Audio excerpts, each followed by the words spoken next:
Good day, cricket fans, and welcome back to the IslandStats.com Cricket Show.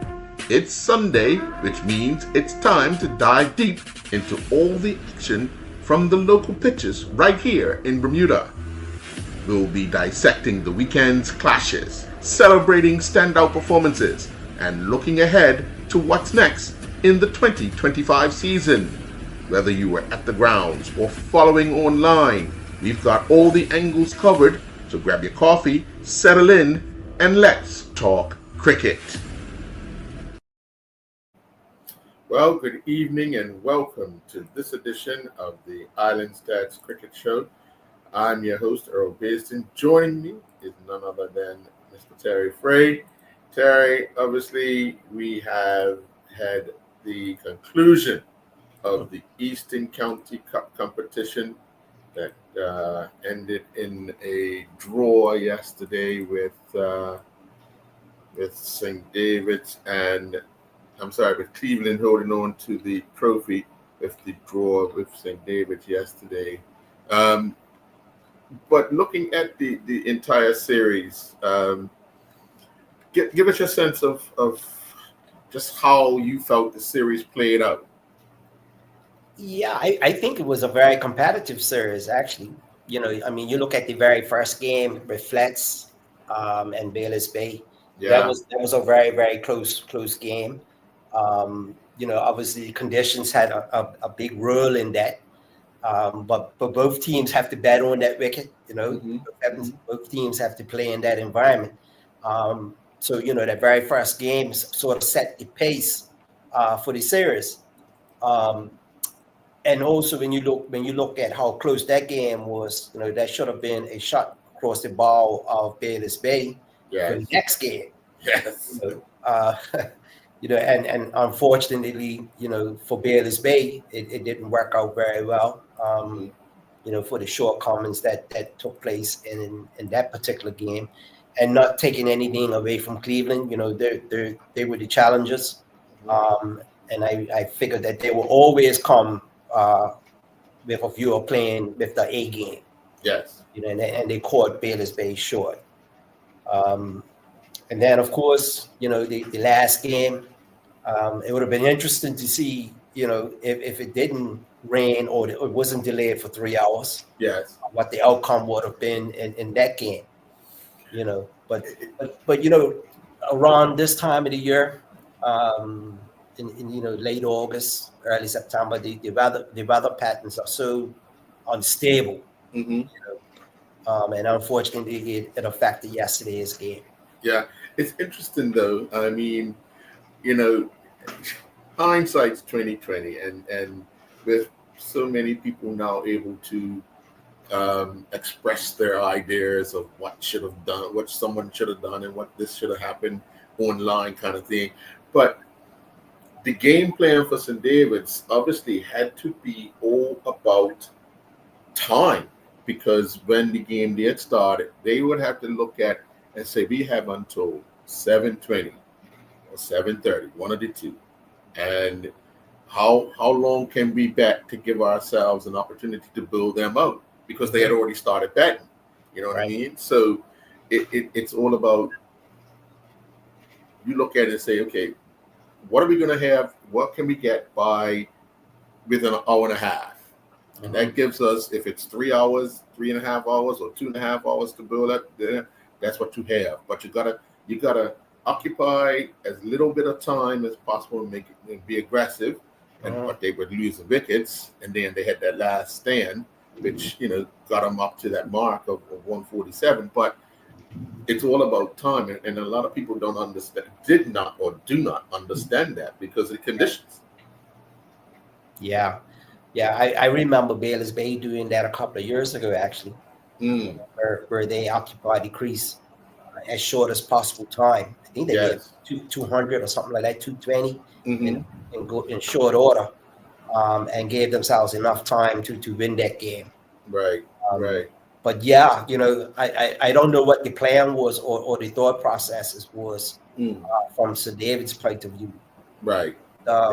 Yeah, they would have had to have been able to calculate how many runs they think they need in a certain amount of time in order for them to build out Cleveland.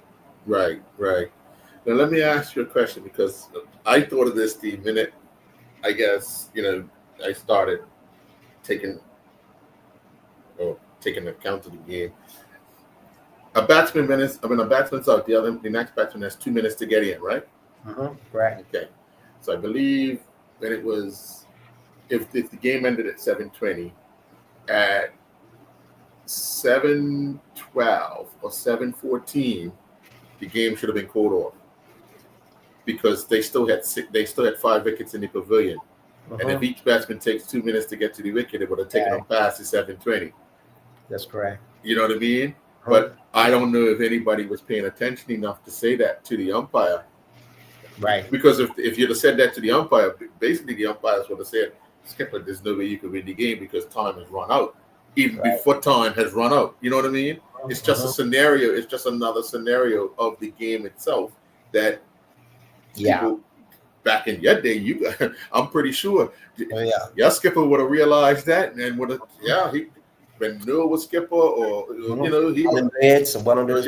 They'll say it to the umpire, listen, there's no way you can get us all out now. We've gone across the time.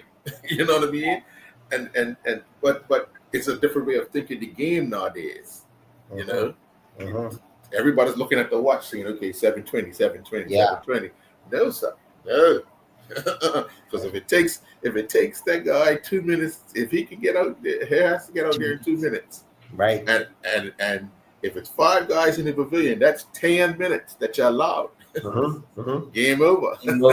Yeah, sure. So it went right down to the wire like that? I would imagine it went right down to time. I think it did just go right down to time. Right. Without people even being aware that you could possibly say to the umpire, hey, there's no way we can. I mean, unless they took it right to the wire because of the time that was lost and trying to accommodate. Yes.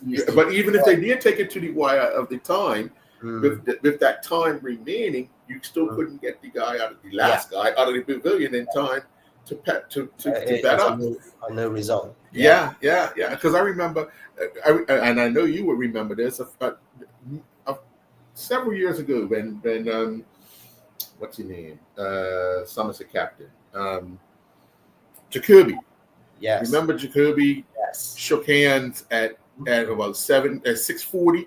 As opposed to, and everybody was kicking up, seeing that you still had time to try and build. St. George is out at the time, and the scenarios that went around at the time, and it was one of those scenarios that came up. You have enough time, to get the wickets. To get a result. To get a result, but but it's just those things. There's simple things in the game itself that would allow you to either get the match ended or keep the match going, kind of thing. But I don't know. Maybe, like I said, I don't know the thought process at that particular time. Maybe they were aware of it, and trying to play right to the very end because of time. Maybe give the people what give the people right to. That's a possibility. So but if you look at the St. David's, obviously looking for runs early, they found themselves 3 for 35. Jonte was out for 18, and Zare was out for 5. OJ was out for 1, and then Corey Smith was out for 1, and they were 4 for 35. And then they had a 50, just shy of 50-run partnership between Ricardo and Mackay, and then they got that. They had Ricardo got out, and then Isaiah got out for 10, and then they had that over 50-run partnership between Mackay and Justin Pitcher. So that's what got him up to that 47. But Mackay McGowan, 11.3 overs, 2 maidens, 3 for 42. Dion Stubble, 12 overs, 1 maiden, 2 for 43. Shakai Darrell, 3 overs, 1 for 30. And Alan Douglas, 4 overs, none for 19. But again, Cleveland just used those 4 bowlers. And if you look at it, you're talking about 30 overs. So in between Mackay and Dion, they bowled 23.3 overs of the 30. So the boy Darrell didn't bowl? Shakai Darrell, he bowled, yes. Okay, He, right. he bowled 3 overs. He bowled 3 overs, took 1 wicket, and Allen bowled 4 overs. So yeah, just 4 bowlers they used. Right. And by the looks of it, if you look at it, it kind of restricted the batsman to Yeah. you know, and How many then how many overs did St. Davis actually face? 30.3. 30.3. Yeah. And I'm pretty sure, as we've seen it in the past with Cleveland, if you need time wasting, they have mastered the time wasting. Yeah, for Because sure. I'm pretty sure many people would remember a few years ago, Yeah. the ball was thrown out to the boundaries, thrown back to that was Back against on the other Bailey's Bay, side, wasn't back up the other way. I remember that, but what is And- going on here, boy? and it was nothing. The Mhm. umpires could do nothing. Yep. Anybody could do about it. They just, I said, well, the masters of wasting time, and they done it to perfection. And that was probably what they would have done yesterday as well, because they would have known that St. Davis was all about time. So Yeah. if I take my time building it over, I'm wasting their time. Right. You know, and I'm increasing I'm lessening the amount of time I have to stay at the wicket to save the game, kind of thing. Because when we've often seen it, when you're trying to save a game, the mindset's a little different. Right. Especially if you don't go for runs you usually go for, and all you need to do is make that one mistake. Yeah. And then you crash it. If I'm not mistaken, I think there's a ruling for that now. An international ruling About wasting time. Yeah. But the ball has to be back in play. Yeah. I'm yes. sure, Yes. I don't want to quote it. Right. But I'm sure there is something to avoid it or eliminate the risk of time wasting. I think I recall seeing something of that nature, where the over has to be built in a certain amount of time. Right, correct. Yeah. Well, I don't know if the rules are Right. standing in Bermuda yet, but Yeah. I'm pretty sure there'll be a lot of arguing in the Eastern County boardroom. Yep, that's for sure. I believe the umpires, they run off the MCC rulings. Yes. Yes. A lot of that, Right. But the reality is the umpire can only request that you speed up. Yeah. What's the penalty? What's the penalty? Yeah. And it runs.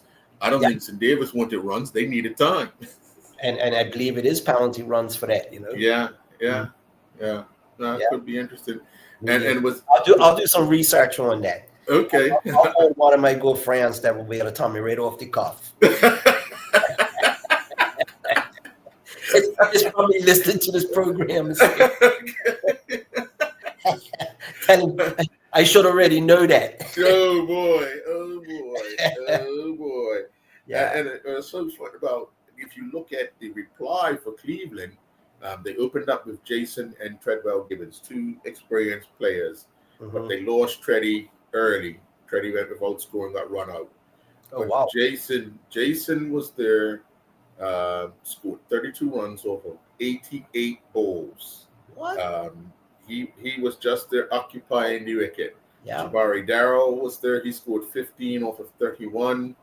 Zarai Tomlinson went without scoring off of 4. Yeah. But then Dion Stubble came in with Jason. And those two kind of just took the time away from... took the sting right out of the game. Yeah. That's what you expect. Though, Dion was dropped at early in his inning. A full toss that went straight to a field over his head, obviously. Over his head, jumped, got his hands to it, put it down. But hey, there's the things, and he got the break, and from there, it weren't no more mistakes until he got run out by Allen off the last over. They knew it was the last over. Right. Dion hit the ball out to the covers, and Dion was going for the second run. Allen just stood at the striker's end because he wanted to belt the ball afterwards. Right. So Dion walked off. He's smiling and so forth. But yeah, but they knew it was the last over, so it weren't, it was weren't. safe. It was Yeah, safe. they had done what they had to do to secure the Truck Cup for one more year. Yeah. So yeah, definitely something that obviously that was the goal from the start of the day, right to the end of the day, was to make sure that they held on to the trophy and be crowned champions, because they are the champions this year of the Eastern County Cup. What we're going to do is we're going to take a commercial break, and then what we're going to talk about is the draw that took place after the game for next year. Very interesting draw. We'll be right back. You ever crack open a Coke and just perfect? It's that cold, classic hit that never lets you down. Whether you're chilling with friends or just need a break, you can't go wrong with Coca-Cola. Coca-Cola. Nothing else compares. Proudly distributed by Butterfield and Vallis.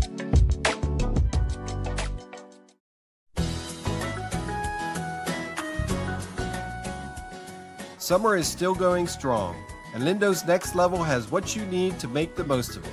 From coolers and barbecue gear to beach umbrellas and picnic supplies, you'll find all your summer essentials in one place and in bulk. Whether you're planning one last big bash or a laid-back weekend by the shore, stock up and save upstairs. Lindo's, why go anyplace else?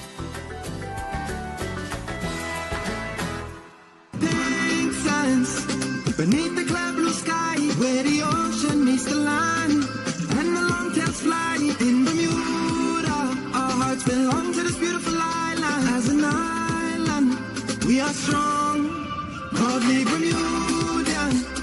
In every single way, from the sunrise to the sunset, and every single day for over 135 years. It's been clear, Pages silence, proudly Bermudian, bringing us near.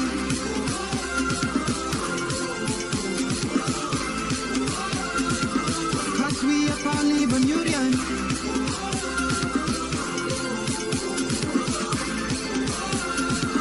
Pages silence, proudly Bermudian.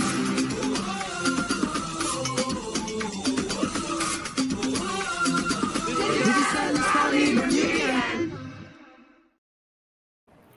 And welcome back. Well, Terry, as the Eastern County always do at the end of the series, they have the draw right there in front of everyone to see.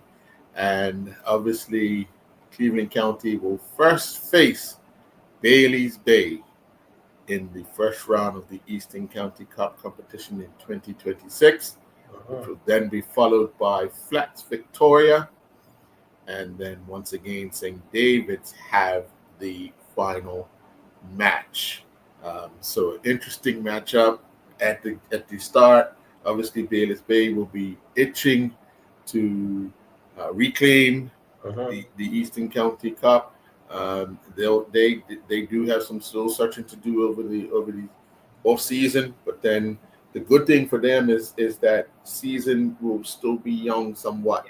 And they can take advantage of that.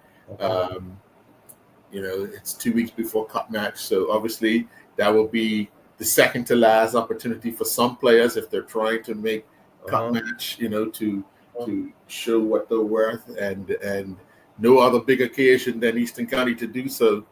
And the fact that Cleveland County will be looking to defend, and Bailey's big. It would be interesting also. I would only assume that the next round of county games will be in St. David's. Apparently so, yeah. Because Bailey's Bay gave up this year to do so. Right. Yeah. So I mean, it doesn't matter. I mean, at the end of the day, they still got to prepare properly. Both teams actually. Yeah. Cleveland, more so Cleveland, because as champions, the challengers will always want to play, a strong game, bring their A game. So But like you said, the advantage also in this situation is that it's early in the season. So players will be a lot more keener, and fresh. Definitely. And then the second one, flat. I mean, you can't get any better chance than that this year. Yeah. So, I mean, Flats is like one of those teams that, you don't know what Flats team's going to turn up on the day. right. You know what I mean? They had a good game in their first round, very close. And who's to say that they couldn't do the same or even better? Yeah. In the next round, They just need to put a whole game together. Yeah, they put a full package. The last few years, Yeah, they've either done it well or build well. yeah, They haven't put together that complete game yet. And I think once they figure that out, they will constantly be a threat. It's just they have to convince themselves. Yeah. I don't know what their core group of players that they could pick from, but they do need maybe one or two other players in that team, to strengthen it up a little bit more. I'm talking about, guest players. Yeah. You just can't rely on Lavrock to do the betting and the burden. You're going to need that support. And with that, you may be able to give him a little bit more freedom too. Right. Which is important to sort of take the pressure off. So if they are able to recruit a couple of quality players that they could pick from, who knows, they could get that day right and do the betting, burden, and feeding at the level for them to be victorious. Sure. Yeah. And of course, if you look at a team like St. David's, obviously they had players on that team this year that were ineligible to play, but will become available to play next year, with the exception of Derek Trey, who will play for Davis. Right. How many guest players did St. David's have yesterday? And Zari just played 5. Brian Hagel, George O'Brien, 5. Yeah, 5. 5. Yeah. So I mean, just imagine if Flats were able to do the same, with some quality players like that.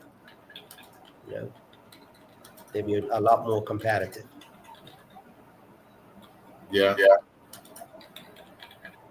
5. And I think Cleveland had 7, right? Let's see. Jason, Sarai, Dion,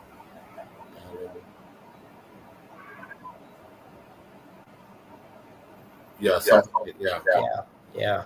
So I mean, if Flats were able to do the same, I'm thinking they will be a lot stronger, a lot more competitive. Gives them a great opportunity to win as well. True. Yeah. That would be a pretty big. Yeah. Just to see something. Because I think there's no restrictions in terms of guest players in the East. Do you have something playing back now? Should be what? Say again?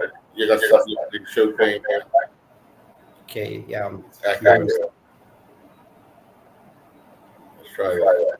Okay. As the president has told me, there's no such thing as guest players in Eastern County. Everybody's eligible via either you play for the club or you've lived in the area. That's what makes you eligible to play for the club in Eastern County. So, yeah. Okay. Yeah. All right, fair enough. If that's the stipulation, Right. Yeah. We shall see. So we have a few more weeks of cricket left. We'll be back next week with another edition of the Island Steps Cricket Show. You enjoy a good week, Mr. Frey. Yeah, you too, Mr. Beasley. We will see each other again in a week's time. Yes, sir. Indeed. All right. Thank you very much. Enjoy your evening. Yep. You too. Thanks. Okay.